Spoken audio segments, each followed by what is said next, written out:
Hi everyone. So we are here with Father Niroshan from the Church of Ceylon, and he is a graduating student of our Masters in Counseling program. And thank you so much for being here, Father Niroshan. Why don't you tell us a bit about your role and your ministry that you're currently working on? So I am a parish priest in the Church of Ceylon, Diocese of Colombo. From the beginning of my ministry, I've been the youth chaplain for various deaneries. So I've been very close to young people, and I think that's one area. And the other thing is, I've been for at least 14-15 years, I've been a counselor for couples who are getting married, preparing for marriage. So young people and counseling have been kind of going together side by side when I look at my ministry. Of course, connected with other parochial responsibilities. So this came as a bit of a surprise. My one of my parishioners, who was supposed to be the leading role in that course, suggested, why don't you take this, because she knew my interests and listening to my sermons and the various things that we used to do at church. And I felt that it was a good opportunity, because one area that I really felt was there were moments that I couldn't help people when it comes to a certain level, and I had to look for people to refer them to, because I had actually, so during our formation we were given a basic introduction to counseling and all that, but then things are quite complicated when it comes to certain individuals where that basic knowledge was not sufficient. So I thought it was a very good opportunity, and I took the challenge. Actually, it has made a world of difference to me now when I speak to people, meet people, because my point of view has totally changed. With all that I don't say I've acquired, but maybe I've been able to grasp through these courses that I have been through, to look at people differently, the struggles they go through from a different angle, understand. Well, I was anyway a good listener, but now I have become a more supportive listener, and also try to understand get into their kind of shoes and understand from their side, rather than me being a priest from this side and trying to understand a lay person. So I feel very confident now when people want to come and meet me for various things. I feel very confident that I can handle this. I mean, I certainly have my limitations, probably as a person. You also knowing, I mean, looking at counseling, it's a vast area. Now, I don't think anyone can be a specialist in all areas. I don't say I'm a specialist in anything. I'm just an amateur in this field. But then there is this confidence in me that yes, I can take this, I can consider this case when people come and speak to me. But then now I know my boundaries. I always tell them, yes, this is something that I can handle, and I also tell myself, no, I don't think I should touch this. Interesting. So that's quite a kind of a change that has taken place in my life when it comes to dealing with people. The pastoral matters are always, I mean, they are day to day. People come to meet clergy for their various pastoral assistance.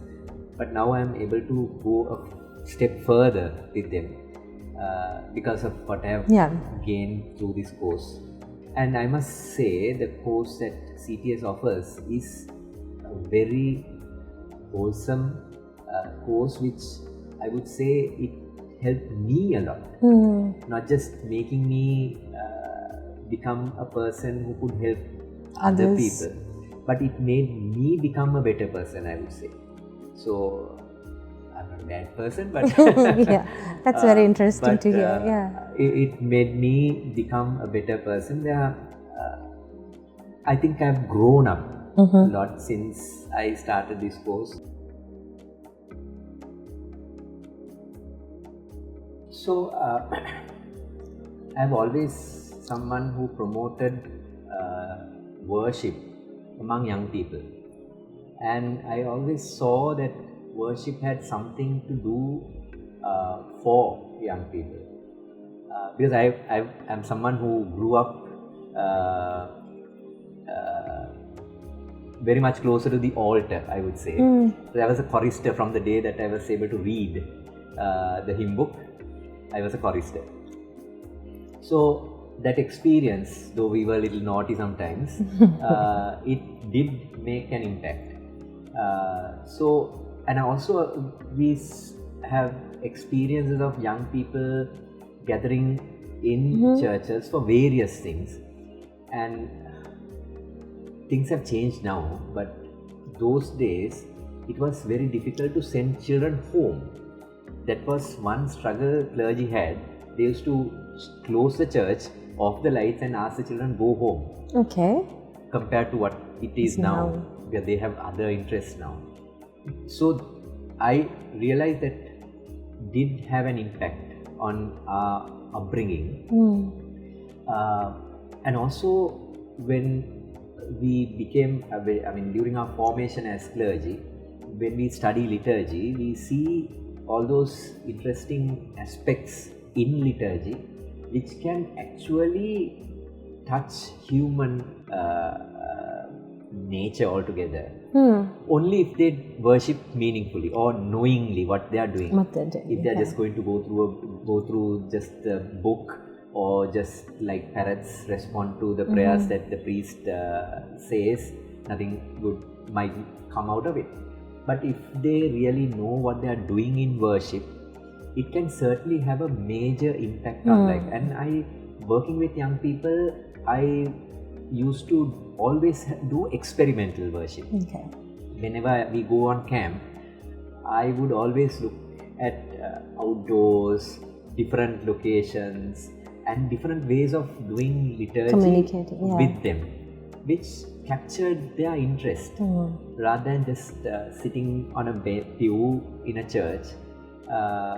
It captured their interest. And in my research and with some of the books that I read through, I realized that there are areas that we could actually touch in young people's lives only if we present it in such a way. During my formation, just before I became a priest, there was a very senior counselor who helped us develop personality. So there was a study called personality development. So she introduced us to personality types, and I was from that time I was fascinated about these personality types, how you are wired, and how the upbringing, the context, all those influences that you have can make you what you are. And I've been using that as a tool for premarital counseling also. And when I came into this area where it connects with liturgy, I found this very interesting document where it talks of how these personalities have an impact on the worshipper, how they would choose worship, what type of worship they would like, how they would even understand God. I don't think I'll be able to go into much all the details, but it's very fascinating to see why one would choose a very free worship with loud music and much performance in front, whereas another person would look at a very silent worship where you are alone and do worship on your own, and so many things in that sense. And they're all acceptable. Yeah, I don't think any worship is can be rejected, because it's how you worship that matters. So different people with different personalities will worship differently, and worship will impact them differently. So if these young people and young adolescents and youth is I think they go through a storm during that time. It's you call it a time of transition from childhood to adulthood, and they go through a storm. All kinds of experiences, all kinds of yeah. So it's difficult to sometimes understand what they really connect to. But if you understand the area that we could connect, like what they need with them, yeah, I think that's the best time where you could actually get them into worship. Actually, when I got that opportunity, I thought this is the best time to try out what I studied or research and found out. So first of all, I tried to get most of those aspects that I found in liturgy, like movement, touch, silence, that engagement, music, various aspects that connect to young people, what they see, all that into all those aspects, and then I just try to draw up a liturgy which these elements, or rather these aspects, will be brought in to the liturgy, where what we do at liturgy can be expressed in a different way. Okay. So, for instance, we had liturgy outdoor, and I tried to bring in so many symbols, where number 12, where they were seated in this camp. We had about 120 young people. They sat in groups of 12, and we know in the Bible the number 12 is a perfect number, and Jesus had 12 disciples. They sat in a triangular seating, where we know the triune God, the triangle, and the altar was at the center, because we believe God is at the center and not just up there in front of us. And when we began worship, we were seated on the ground, and there was nobody at the altar. Priests were not visible. Okay. There were instead 3 young leaders speaking in the 3 languages at the 3 corners, who were leading it, and they were saying certain things to lead worship, and the children were responding in their languages. So that's how the worship began. And main thing was, when it came to the reading, we had a reading that was enacted. Okay. Or like a skit. Yes, they had a little kind of a skit, but the biblical reading, the exact words were read from in the scriptures. background. But it was read also again in the 3 languages. But the enactment enabled them to understand whatever the language that each part was read out. And that emotionally, I think, touched them, connected them to the message of the day. And then, because not just young children, we tell sometimes in Sinhala to say, ළමයින්ව හදන්න එපා, ළමයින්ව හදන්න ගියොත් ළමයි කඩනවා වගේ. So when you look at even even children or whoever, we say that you shouldn't try to make them, but because you might break them. So it's important that you allow them to realize things, and that should be, even it's the same with adults. Especially when you reach an age, you will not try, do what other people would want you to do, but once you realize, you adapt your so this liturgy was made in such a way that when there was movement, so in the middle of the service, when it came to this the sermon part, after that enactment, they had to move to 3 stations, and that movement gave them different perspectives and experiences. So that made them realize what I would have spent about 20 minutes trying to preach. Interesting. Actually, it did more than that. It gave them a moment to evaluate themselves. Then it gave them a time to spend time with the gospel, and also it gave them a little time to do something initially before they go out of worship in that process. So I was able to capture so many things that I would not have been able to do in Do a before. seated worship Yeah. in a church. But it covered all the important aspects that we would run through in a liturgy. I was very particular about that because You don't want to being an miss Anglican anything out. priest, Yeah. in a camp where I should actually teach them how to do Yeah. liturgy. I should not deviate, Yeah. but help them understand what they Experience it. do, experience, so that maybe next time, even when they go to church for a formal liturgy, they might connect with Yes, for what they sure. do in a better way.